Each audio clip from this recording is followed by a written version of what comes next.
திராவிட மக்களை பொறுத்தவரையும் என்ன தேவைகள் இருக்குன்னு நீங்க நினைக்கிறீங்க? அவங்களுக்கு என்ன தேவை, அந்த இடத்துல என்ன பிரச்சனை போயிட்டு இருக்கு? கிட்டத்தட்ட எவ்வளோ 70 ஆண்டுகள் மேலாயும் ரோடு சரியில்லை. ரோடு சரியில்லைன்றது வந்து சிம்பிளான ஒரு இஷ்யூவா நம்ம நினைப்போம். ஆனா அந்த சரியில்லாத ரோட்ல ஒரு கர்ப்பிணி பெண் டிராவல் ஆனா, அவங்க கீழே விழுந்தா, ஒரு முதியவர் வயசானவர் அவர் கீழே விழுந்தா, அந்த குடும்பத்துக்கு எவ்வளவு பெரிய பாதிப்பாகும். பாதாள சாக்கடை திட்டம் வரும்னு சொன்னாங்க.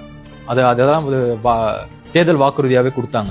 ஆவடி தொகுதிக்கு அது நிறைவேற்றப்படலை. அங்க ஒரு அரசு கலைக்கல்லூரி வரும்னு சொன்னாங்க, அது நிறைவேற்றப்படலை. வேலையில்லா பட்டதாரிகளுக்கு வேலை வழங்கப்படும் சொன்னாங்க, அதுவும் நிறைவேற்றப்படலை. முக்கிய பிரச்சனையே குடிநீர் பிரச்சனை தான். அவங்களுக்கு வந்து சரியா குடிநீர் போகல. ஸோ அதுக்காக டிவிக்கு இந்த அளவு இப்போ 2 இயர்ஸ் ஆச்சு, அந்த தொகுதியில என்ன பண்ணிட்டு இருக்காங்க? ஏதாவது ஒரு ஹெல்ப் பண்ணிட்டு இருக்காங்களான்னு கேட்கறேன். அதான் அதிகாரத்துல வராத கட்சின்ற அடிப்படையில தங்களால் இயன்ற உதவியை செய்து கொண்டிருக்காங்க. அதுக்கு அடிப்படையா முன்னாடி என்ன பண்றாங்கன்னா, மக்களை சந்திச்சு அவங்களால என்னெல்லாம் பிரச்சனை இருக்கு அப்படின்னு ஒரு கணக்கெடுப்பு எடுக்கும். அது மக்கள்கிட்ட சந்திக்கிறோம், அவங்களுக்கு என்ன பிரச்சனை இருக்குன்னு கேட்கறோம்.